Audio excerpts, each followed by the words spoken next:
But first and foremost, I want to look at this. Something that was announced by Mr. DZev yesterday, which is Grandmaster Rares are here. Magnificent Monsters first look. Now, they've chosen to announce this, I think, exclusively through Doug, which I think is an interesting approach. I think that this is the first time we're hearing of this. And I haven't seen the video yet, and I don't know exactly how it works. I mean, of course, I'm familiar with the concept of Grandmaster Rares, but let's just get a quick look at what this is exactly going to be from Doug here. Konami has asked me to reveal and explain the upcoming Yu-Gi-Oh! TCG set Magnificent Monsters, releasing on September 4th. There is a lot to cover in today's video, but I wanted to open it up by saying that yes, this pack this is one day after my birthday. Okay. Does include the highly anticipated serialized Grandmaster Rares. Let's talk about what's in this pack. This set includes 18 brand new reimagined It looks so good, man. versions of famous anime cards from throughout Yu-Gi-Oh's history. Pick up cards like Dark Magician, the Pharaoh's Servant, Favorite Hero Shining Flare Wingman, Star Junk Synchron, Gaga Girl. This is not all of them, right? This is just the protagonist cards, right? So this is basically Limit Over Collection, the heroes. All right. Cell phone subtraction, and more. If you follow the OCG, there was not, sorry to pause. There was not much time in the OCG between the first and the second set though, right? Like the Limit Over Collection heroes was like just a few weeks before the other one. They released them like shortly after each other, 20 days. Okay. I wonder, I mean, for us, is there any product announced afterwards? We don't know that, right? Probably. So I have no idea how long that's going to take. Limit Over Collection heroes. All 18 cards are available as Standard Art Ultra Rare, Extended Art Ultra or Starlight Rare, and Grandmaster Rare. There are also 2 more Extended Art cards, but they're keeping those under wraps for now. Don't forget 2 more Extended Art cards, but they're keeping those under wraps for now. Okay. That this pack releases after Chaos Origins, so the Starlights will be upgraded to the new Starlight Rare 2.0. Still this I'll have to see these in person to really say whether I prefer those or not, but my gut feeling is that this is a good thing. Because typically OCG cards look better than TCG cards most of the time. So if they're adapting the OCG thing for this, that's probably a good thing. Same rarity, but closer to how it looks in Japan with brighter colors and a rainbow border. Let's talk about how Grandmaster Rares work in the Yu-Gi-Oh! TCG. Grandmaster Rares have serial numbers from 1 to 100. Dude, it's crazy because we've discussed this so many times on the stream, like how exactly this is gonna work. And I'm so excited to hear about it, like different languages and so on and so forth. Of the 18 extended art cards have the possibility of being a Grandmaster Rare. There will be 100 Grandmaster Rares per card for the Americas and another 100 per card distributed from Europe. Okay, so there's 200 each. I mean, I think this makes sense. So how about languages? Ones from Europe will have an E in their serial number to differentiate that makes sense. Okay. them from the Americas. All Grandmaster Rares will be in English, but they can be found in packs of any language. Okay, I like that. I do like that. I think that's good. So, because of course we've talked about this previously. We've talked about like, are they gonna make like 100 English copies, 100 German, 100 French, 100 Italian, 100 Portuguese? And like all the languages, and I feel like that would maybe take away from it a little bit too much, because then like there's like, instead of being 100 copies, there's like 1,000, which definitely takes away from the appeal of what they are doing. Also, like, because the markets are not the same size, certain languages would just be way easier to get, because like, you know, like there's not the same volume of German product being moved or produced even. So the pull rates would be different between the languages, which I think is weird. So I guess this way, 200 copies in total, that's fine. But yeah. are you gonna buy one or pull one? I'm not gonna buy a Grandmaster Rare. From what I've seen, what they were worth in the OCG, like, I don't know, I can't see myself ever owning one of these cards unless I would pull it. And even if I pull it, I don't know if I could justify keeping it. I guess it depends on the card, because like the I don't know what the market is nowadays, like because I haven't really kept up with it. But I know that like the Dark Magician Girl, like it was in the beginning, it was like 20,000, and then it only went up from there, which is an amount of money that I couldn't justify keeping that. But some of the, it's a weird word to use, but some of the cheaper ones I've heard of moving for like 2,000 or something. Some of the less, you know, not Dark Magician Girl, basically not Dark Magician, not Blue Eyes, but like just any random one. If I were to get really lucky and pull one of those, maybe I'd consider keeping it, because I feel like it'd be really special to pull something like that. But I honestly have no idea. This is something. The OCG market for these could be very different than the TCG market. They could be more expensive for us. They could be less expensive for us. We have no idea how our, like, the print run, like the size, are they printing more TCG cards or are they printing more OCG cards for this? I have no idea, right? So it's impossible to say. What I will say is that if the set is good in general, then I'm down to like open a little bit of it on stream. We can try to hunt for a Grandmaster Rare, and if it happens, it happens. But I'm not gonna spend that amount of money on a Yu-Gi-Oh card. Jesse said that the E on the European Grandmasters will make them worth less than NA ones. I believe it. I think that it could be either way. Maybe yes. I don't know if I don't know. I'm not in the mind of a collector for stuff like this. I have no idea if someone would care about it. In my mind, what I would expect is like collectors care about rarity, right? I think before anything else. So I think it just matters which side of the like TCG has the higher print run. Like if, and I don't know the answer to this, I would guess they print more product in NA than they print in the TC in Europe, which would technically make the European ones slightly easier to pull. But in overall, there's 100 total of each, so technically they're like the same rarity. Like there's 100 each, so I have no idea. I think it'd be very weird if there was a large difference in value for them. Of any language. These cards are extremely rare, so be careful when opening your packs. Those 18 cards are not the only... You know he put that in here because of that one video where one of the OCG players cut their booster open with scissors and cut their Grandmaster Dark Magician. You know that's why they put that in here.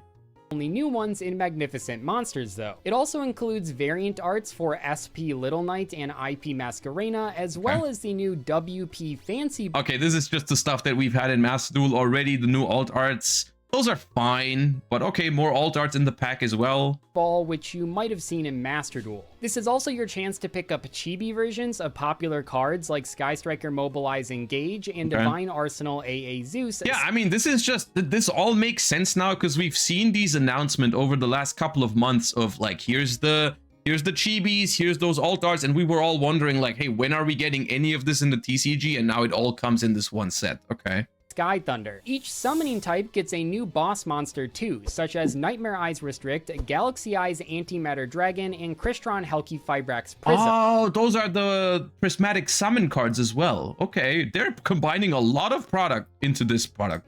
You might be familiar with these cards if you've seen the OCG's Prismatic Summon Box. Yeah. Additionally, wait, Prismatic Summon Box had the Mice Ritual as well. Oh. Magnificent Monsters includes foil upgrades for cards previously only available as commons like Sixth Sense and finally Waboku. There's also reprints. Bro set me up for something crazy and then said Waboku. I mean, hey, as a fellow paleo enjoyer, I actually do like a holo Waboku. I'll take it. All right. Sure.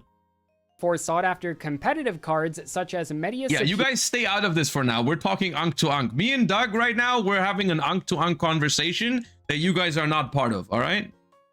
And Elzet Azamina of the White Forest. Now that we know now I'm out of it. They said Elzet Azamina. Types of cards that will be in this set, let's talk about the packs. Each box includes 3 regular booster packs as well as 1 upgrade pack, similar to the bonus pack in the Legendary Modern Decks 2026. Okay, so it's not actually booster boxes. It's not booster boxes, it's like a special edition. This is Ankh terminology that I'm using right now, but to me, this is a special edition type product, right? You get 3 packs and a little bonus pack.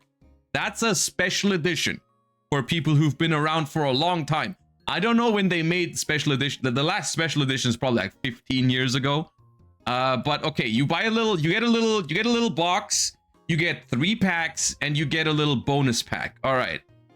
Booster packs have 5 distinct pools of cards, and you'll pull 1 card from each pool in every single pack. It's like the card slot system from Magnificent Mavens back in 2022.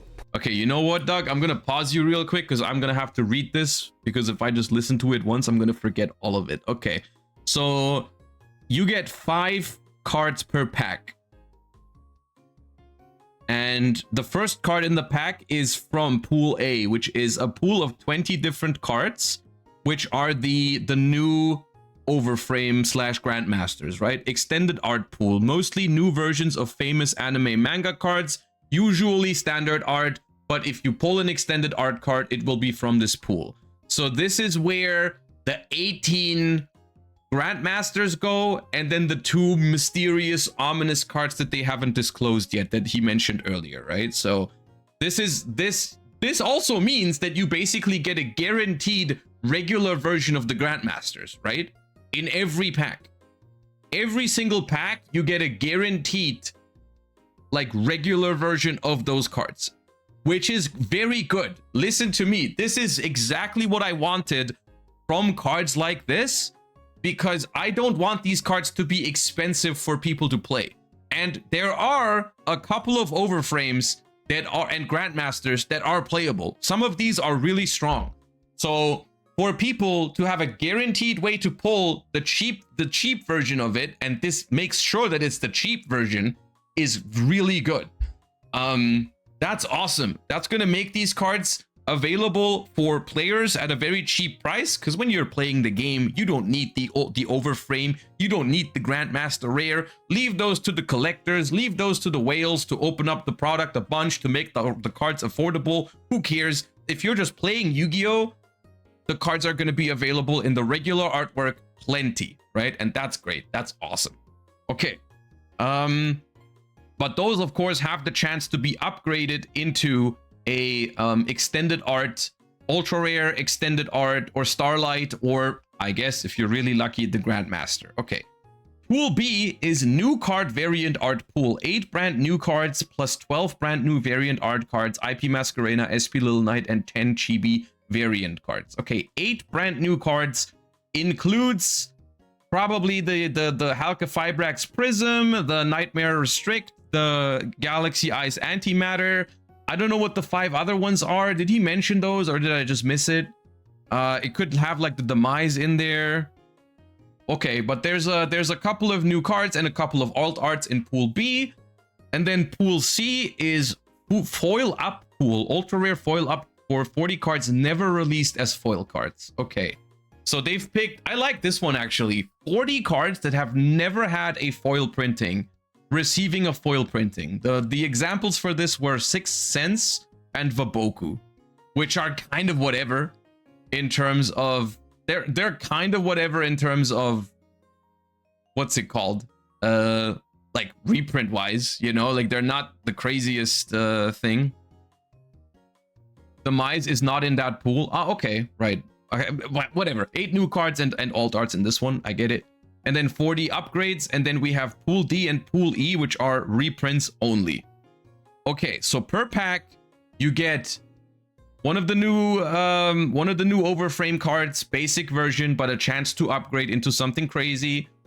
you get a guaranteed new card or alt art. You get a guaranteed foil upgrade to a common card, and you get 2 reprints. Okay, I like this. This looks good. I mean, yeah. Pool A includes the 18 anime-inspired cards that we talked about. All right, well, now that I've read all earlier. of it... Like I mentioned, these cards are available as Ultra Rare, Extended Art Ultra Rare, Extended Art Starlight Rare, and Grandmaster Rare. Pool B includes 20 cards. This is where you'll find new cards that weren't in Pool A, and variant art cards like SP Little Knight and the Chibis. Pool C has those foil upgrades of cards that were previously only available as commons. Finally, Pool D and E are both made up of the rest of the reprints in the set. The reprints are divided into 2 halves, and you'll pull 1 card from each. That brings us to the 3-card upgrade pack. All of the cards in here are Secret Rare with a chance to upgrade to Starlight Rare. Once again, there are all 3 cards in here are Secret Rare with a chance to upgrade to Starlight. I mean, this is exactly the same as the Legendary Modern decks, right? You get 3 cards per little per deck, and they can upgrade to Starlights, right? So yeah, this is just 6 brand new boss monsters, 1 for each special summon type: Ritual, Fusion, Synchro, Exceed, Pendulum, Link. That's probably where the demise would go, right? Because it's like Nightmare Eyes Restrict. The Galaxy Eyes Antimatter is XYZ. The Synchro is the Dark Strike Fighter retrain, right? The Pendulum, I forgot. The Link is the new Halka Fibrax. The Ritual is probably Demise. The Fusion is the Millennium, the Nightmare Eyes Restrict. I don't know what the Pendulum was. The Pendulum was good too, though. The Kirin, right? Yeah. Then we have 1 of 10 variant art cards with Chibi art from Pool B, but this time as Secret Rare or Starlight. Ah, okay. So like the Chibi Zeus, the Chibi Engage, you can pull those as Secret and Starlight as well. Okay. The remaining 10 cards from Pool B also as Secret or Starlight. Okay, got it. 3 card slots with different pools. Pool 1 has the 6 boss monsters for the different summoning types. Pool 2 and 3 are made up with the 2 halves of Pool B from earlier, but of course these cards are going to be expensive, the 3 secrets especially. I don't think so. I think the Starlights are going to be expensive, but you get a guaranteed pack, and it's a 1 in 6 chance to pull the individual ones. And because this set has Grandmaster rares for the first time, this product is going to be opened into oblivion. And 1 in 6, like every 6 boxes / packs, you're gonna pull 1 of each of these. Like they're not gonna be that expensive realistically. As the Secret Rare basic version, I don't think so. Have a chance of upgrading to a Starlight Rare. One thing I'll note here at the end is that Magnificent Monsters is replacing the Megatons this year. Don't forget though, that's good. I'm not gonna lie, I think it was time to give up the Megatons. I agree with that. I think that's good. I think the Megatons were kind of outdated. I think they needed to replace them for better style products, and this could be it. I mean, I'm all here for a more aggressive reprint policy. I do want more frequent and more aggressive reprints, which is something they've been doing. But realistically, the more early reprints you do, the worse the Megatins get. Because that used to be like the Megatins thing, right? The Megatins were very often, back in the day, first time reprints for these cards, which was what their purpose was back then. Which was bad because it was very often very late for the first reprint. Like for the first reprint, having these be at the end of the year for cards that sometimes came out a year before was really awkward, because oftentimes it was just too late for the reprints. They need to reprint stuff faster, I think. But if you reprint stuff faster, then the Megatins kind of lose their purpose. So yeah, I think this is good. I like that. Nice. Said earlier, this set does have competitive reprints, so you won't be missing out. Thank you, Konami, for allowing me to reveal Magnificent. I mean, yeah, I'm sure they're gonna put reprints in here as well. We did see that there are 40. So this set, if I'm seeing it correctly, you have 80 reprints in this set, right? Out of a pool of this set has a pool of 120 cards total, which is not that big. 120 is fine in terms of size for it. But the you get 40 reprints and 40 foil upgrades, which is 80 reprints total. Thoughts on Pot of Desires? I think it's actually, I said it, I think it's optimal to draw triple Pot of Desires, because you can't draw Desires with Desires anymore. I feel like you threw that game. I think it was an auto win after you drew triple desires. I think it was kind of a throw. Yeah, okay. And collectors, so make sure to mark your calendars for September 4th. This set is incredible, and I can't wait to try and pick up a Grandmaster rare. There's not much to add here for what Doug said afterwards. I mean, I'm looking forward to this. I'm very happy to finally have confirmation on the fact that we are getting the Grandmaster rares. I mean, I was pretty convinced that we were going to get them, but until we had official confirmation for it, there was always a small chance that we wouldn't get them, but I'm very happy to finally have that confirmation. I think this set is going to be awesome. The set went completely crazy in the OCG. I mean, it's not the exact same set, but yeah, that's phenomenal. I think that's straight up phenomenal. I'm looking forward to it. I like especially that it looks like, if I'm looking at this rarity distribution, it looks like everything that isn't a Grandmaster or Overframe is very, very reasonable in terms of your chance of pulling it. Like, there is nothing in here, if you just need a specific card to play the game, nothing here is hard to get, right? You get literally, you get 3 packs per tuck box or whatever it's called, and each, like, the Overframe cards are not hard to pull in their basic version, right? It's a 1 in 20. It's a 1 in 20 to pull one of the ultra rares. You have a 1 in 20 at any of the alt arts, IP, SP, chibis. The foil upgrade card pool, I'm sure those are going to be the quote-unquote worst pulls in the set, because they are just upgrading previously existing common cards. So by nature, the previously existing cards are going to be cheap, so the holo version is probably also not going to be crazy. Like, look, I don't mind them making a holo version of Waboku, but that's not going to be money, I don't think, right? Like, the ultra rare version of Waboku is not going to be money. Most of the other upgrades are not going to be money, but it's nice to have, I suppose. The reprints, on the other hand, they could be reasonable to be worth something if there's a good reprint in here. They mentioned Medius the Pure, they mentioned LZ Azamina, but still, splitting up the reprint pool in 2 halves, and in each pool, there's a 1 in 20 chance to pull the respective card. That's fine. Unless there's anything aggressively short printed, nothing here is going to be crazy hard to pull. So yeah, I mean, I'm all here for this product. I guess it didn't say anything about what these packs are going to cost, right? If they're anything like the Megatins, if they're replacing the Megatins, then I could see it being like 20 to 30 bucks for the 3 packs plus the bonus pack. I have no idea. Maybe, is that reasonable? Is it not reasonable? I have no idea. You can go off of, yeah, I don't know, Magnificent Mavens. I have no idea what that cost back then. But I think anywhere between 20 and 30 bucks is probably reasonable to expect. Anything beyond 30 bucks, I would probably say is pretty expensive. 25 was Mavens. Yeah, like the legendary modern decks are about 20 to 30, right? The Megatins used to be between 20 and 30. I think that's about the range that's like to be expected for this kind of product. So yeah, I mean, I'll see how hard it is to get your hands on it. I have no idea, but I'll try to like open a little bit of it on stream. Maybe we can just chase the high of pulling a Grandmaster rare for content. It'd be a banger clip if it ever happened. But yeah, I mean, I'm looking forward to it. I think it's awesome. Good stuff. What about the Rivals Overframe cards? Are they included? They are not included. The Rivals Overframes, we have no idea when we are getting those. We have to wait and see. No, genuinely no idea.